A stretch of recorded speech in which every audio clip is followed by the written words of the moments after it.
Vamos lá, pessoal, com muito carinho aqui, pedimos autorização pedagógica para liberar mais uma aula também, ainda para complementar o assunto, tá? Questões importantes, a intenção da nossa pós é que ela seja o mais completa possível para ajudar você, questões práticas, fundamentais, tá bom?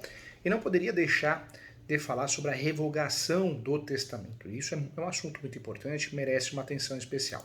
Existe sim diversas formas de você fazer essa revogação. O testamento, como ato personalíssimo, guarde isso, o testamento é o ato personalíssimo. Ele pode ser mudado a qualquer tempo, tornando-se sem eficácia o anterior. Esse é o objetivo. Um testamento só pode ser revogado por meio de um novo testamento. Então, professor, como que funciona a revogação do testamento? É feito um novo testamento, revoga o anterior. Dessa forma, o testamento pode ser revogado a qualquer... Revogado, né? Não é revogado, não. Revogado a qualquer tempo, mas é necessário, sim, que exista um novo testamento, o qual seja válido, eficaz, ok? Então, a revogação do testamento ela vai ocorrer uma vez que existe um novo testamento e esse testamento seja válido. Eu quero trazer para você, isso também é muito importante dentro da nossa aula, as espécies de revogação. Então, nós temos novidades importantes e a intenção é que você fique craque no assunto, domine o assunto do testamento. A revogação do testamento ela pode se dar, e aí eu trago a primeira, eu falo no meu livro, a primeira forma é expressa, ou também conhecida como forma direta, expressa ou direta, tá bem? Então, eu posso falar assim, expressa ou direta. Quando nós falamos da forma expressa, de revogação expressa, ocorre quando a vontade do testador ela é de fato manifestada, tornando sem efeito todas ou algumas cláusulas do testamento que deseja revogar. Já a revogação, chamada revogação tácita ou indireta, ela ocorre quando não houver declaração do testador revogando o testamento anterior. Nesse caso, faz necessário, existe a necessidade sim, que haja discordância entre as disposições do testamento revogado e o testamento. A revogação do testamento pode ser total. Outro ponto também quero falar com você, hein? A revogação ela pode ser total ou parcial.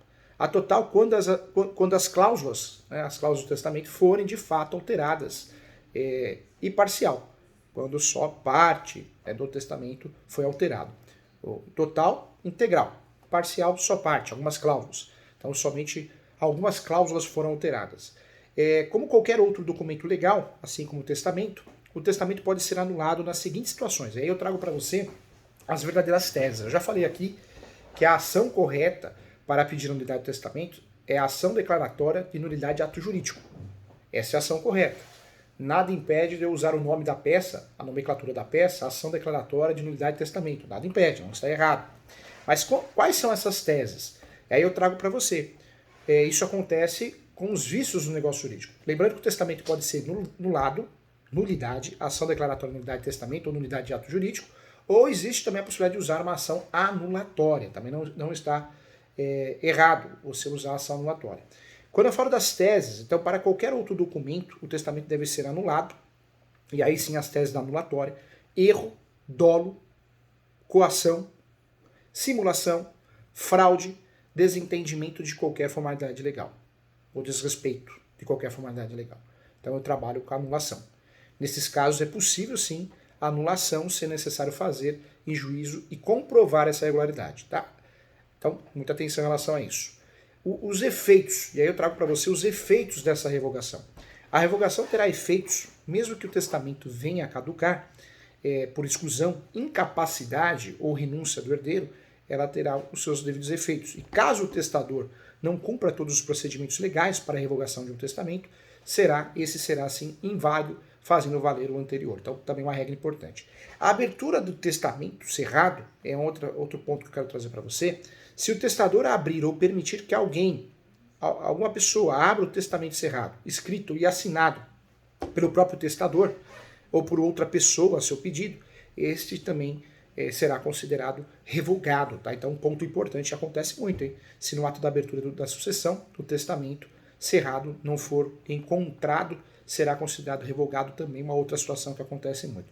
E caso o testamento cerrado tenha sido aberto por terceiro sem autorização do testador, isso também é um fato que vai tornar nulo esse testamento. E aí nós temos os fundamentos do 1969 até o 1972 do Código Civil, os dois artigos 1969 até o artigo 1972. Tá? Então, fique muito atento em relação a isso, para que você de fato não erre, tá? Então é importante.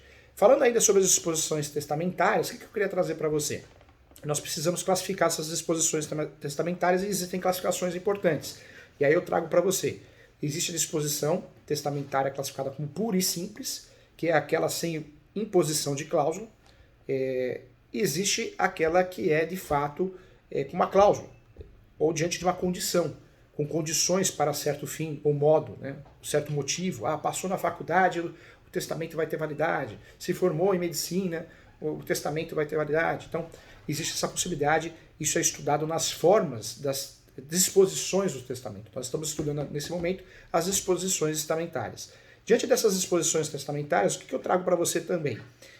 A definição do tempo em que deva começar e terminar o direito do herdeiro também. Quando existirem cláusulas que possam ser interpretadas de formas diferentes, também é um questionamento jurisprudencial, será observada que assegure a observância da vontade do testador. Tá? Isso também é jurisprudencial em relação às disposições testamentárias. Em relação às disposições inválidas, que é um outro assunto que merece atenção aqui na nossa pós para aprofundar, caso institua o herdeiro em condição chamada condição captatória, que é o desejo de usufruir vantagem por testamento em benefício do testador de terceiro, existe aí a condição, uma disposição de invalidade, ok? Mais uma que pode ser considerada uma disposição inválida é a situação que se refira à pessoa incerta, que não se possa investigar a identidade. Então eu faço um testamento, mas não acho a pessoa. Também é uma disposição inválida. Pessoa incerta, não localizada, local insabido, não incerto, eu de fato não consigo fazer o inventário, ter validade. Então é uma disposição inválida. Então acontece muito. Deixar que o herdeiro ou terceiro determine o valor do que foi deixado no testamento. Também outra disposição inválida também seria a que favoreça a pessoa a que se refere o artigo 1801 até o 1802 do Código Civil, que seriam as situações que não podem ser nomeados herdeiros, né, nem legatários. Aí eu trago a pessoa que arrogam escreveu o testamento, nem o seu cônjuge, companheiro ou seus ascendentes, irmãos podem. A testemunha do testamento também, o concubino do testador casado, salvo se este sem culpa estiver separado de fato do cônjuge há mais de 5 anos, a jurisprudência diz isso. Esse eu já tinha falado que era o tabelião, né?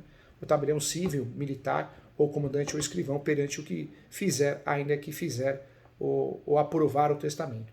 Também um ponto importante também. O 1802 ele esclarece o quê? Eu falei da anulatória, mas existe a nulidade, né? Ação declaratória de nulidade de testamento ou ação declaratória de nulidade do ato jurídico. Existe a ação anulatória do testamento. Então, a nulidade nós vamos ter o fundamento aonde? No artigo 1802. São nulas disposições testamentárias em favor de pessoas não legítimas a suceder, ainda quando anuladas sob forma de contrato ou feita mediante interposição de pessoas, ok? Vamos lá, estudando aqui a nulidade, 1802, hein? Disposições válidas em favor da pessoa incerta, que deva, de certa forma, ser determinada por terceiros, dentro das opções mencionadas pelo testador, em pagamento de serviços prestados ao testador, por ocasião da doença, ou de doença pela qual veio a falecer, ainda que fique pela determinação do herdeiro, né? Ou de outra pessoa, valor de remuneração. E aí eu trago também os bens em favor dos pobres. Caso o testador deixe todos os seus bens em favor dos pobres, serão beneficiados aos pobres do lugar de moradia do testador, da sua morte. Então, sempre lugar de moradia. A não ser que ele deixou a vontade em beneficiar tal instituição, né? Então, também é possível.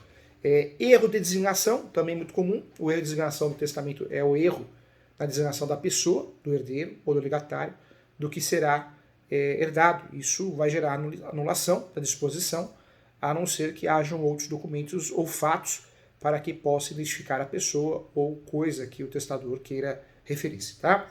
Nomeações de herdeiros, se o testamento também nomear mais de um herdeiro, sem determinar a parte de cada um, será feita a divisão em partes iguais, seguindo a regra da partilha de bens do direito das sucessões. Divisão entre partes, se o testador nomear herdeiros individuais e outros coletivos, a herança será dividida em tantas partes quantas forem necessárias. Outro ponto importante também. Mais uma situação, os bens remanescentes, né?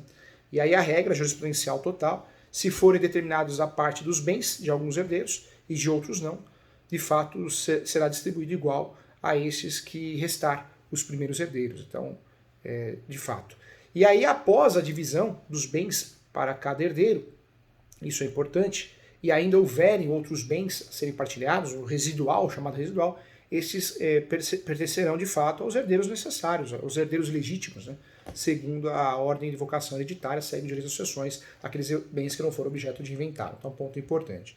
Queria falar dos bens excluídos. O testador nomeia um herdeiro, mas estabelece que um certo e determinado objeto não deva ser dele. Dessa forma, o objeto ficará com os herdeiros legítimos também, é o que diz a jurisprudência.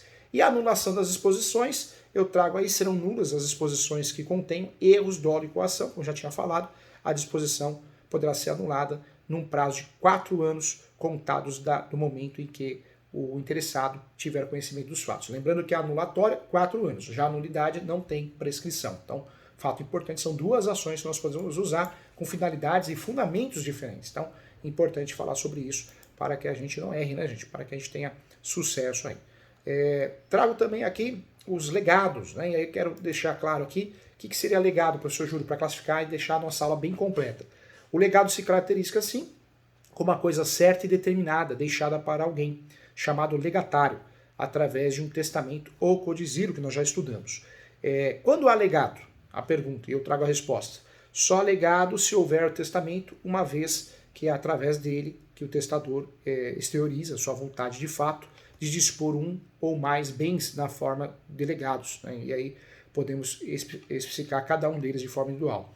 A disposição é feita em favor do legatário, que é a pessoa contemplada em testamento de fato, né? A situação fática, com coisa certa, determinada, precisa, individualizada pelo testador. E vale dizer também que prevalece sempre a sucessão legítima da herança quando houver qualquer que seja a causa, a sucessão testamentária for nula, de fato, aplique-se a regra de direito às sucessões. Isso é um fato importante também. Em relação à inexistência de herdeiros, não havendo herdeiros de ordem de vocação estabelecida ou em lei, na herança não existem impedimentos para que o testador disponha de todo o seu patrimônio. Então, seria aquela exceção onde eu posso dispor de todo o patrimônio, porque não tem herdeiros. Então, não existe herdeiros necessários, herdeiros legítimos. O que sobrar não é distribuído como legado, né? Então, é interessante. Trago aqui a liberdade do testador. O legado também contém uma ideia de liberalidade do testador. Quando o testador atribui a alguém, por testamento, alguma coisa, porque desejou, né, beneficiá-lo. Então, diante disso, portanto, semelhante à doação. E nos atos intervivos, aplica-se também as mesmas regras. Tá? Então, ponto importante aqui também. Agora sim, acho que de forma conseguimos aprofundar nossos estudos. Lembrando que nós temos aí a codificação dos artigos 1912 até o 1938. Então, agora sim. Em relação ao modelo, né, o contrato que eu falo é a minuta, depois, posteriormente, se for público, esse testamento deve ser feito respeitando todas as regras, porque qualquer erro é fatal, vai fazer que não vale nada, né? Não tenha valor ou poderá ser declarada nulidade. E quando eu falo testamento, se surge um filho, né, um novo filho, o fato é que esse testamento, em regra, vai ser declarado nulo, conforme a jurisprudência, porque faltou um herdeiro, né? Então, é uma situação, por isso eu falo que é muito mais seguro fazer uma hold, uma doação em vida, do que propriamente o testamento, né? O testamento é algo muito conhecido por todos, objeto de filme, mas a gente precisa tomar muito cuidado, porque não existe segurança absoluta em relação a nada, né? No testamento, eu diria que é uma segurança bem relativa, tá? Então, vale a pena bater um papo sobre isso. Em relação ao testamento, eu trago para você que a jurisprudência é pacífica no sentido que eu tenho que respeitar os herdeiros necessários, não tenho como alterar isso. Então, de fato, a gente precisa ter ciência que essa é a regra. O STJ, ele decidiu que é válido o testamento particular. Essa é uma jurisprudência nova, eu queria trazer para você. O STJ decidiu que é válido sim testamento particular apenas com a impressão digital do testador. Foi a segunda turma da sessão do Superior Tribunal de Justiça, o STJ, que em acordo da relatora Nancy, na época, por maioria, decidiu que é válido o testamento particular que contém impressão digital do testador, apesar de não ter a assinatura do próprio punho dele. Então, é uma situação que está pacificada. De fato, isso também é objeto de confusão e eu queria trazer para você, porque é uma informação que merece sim a nossa atenção. Outro detalhe que eu queria trazer para você também, nós temos várias jurisprudências no sentido de nulidade quando, de fato, o testamento, ele também, eu faço a doação de um bem que não é meu. Então, cuidado, hein? O testamento, quando envolve posse, isso é um risco danado. Principalmente falando bem imóvel. Né? Se eu estou falando de bem móvel, ainda tem discussões, mas bem imóvel, doar a posse é bem complicado, hein? Eu posso, para quem vai fazer um uso capião, usando a posse, usar aquele documento, aquela declaração como justo título, que em regra muitos juízes também não têm aceitado. Mas testar a posse, fazer o testamento, incluir no testamento a posse, um imóvel irregular, tem dado dor de cabeça também. Então, mais uma situação que eu não oriento você fazer. Vale a pena pontuar isso. Porque nós temos aí, de fato, várias decisões gerando nulidade. É uma realidade. Então, muito cuidado com isso também, tá bom? Eu agradeço a você, continue acompanhando nossas aulas, um grande abraço e até a próxima.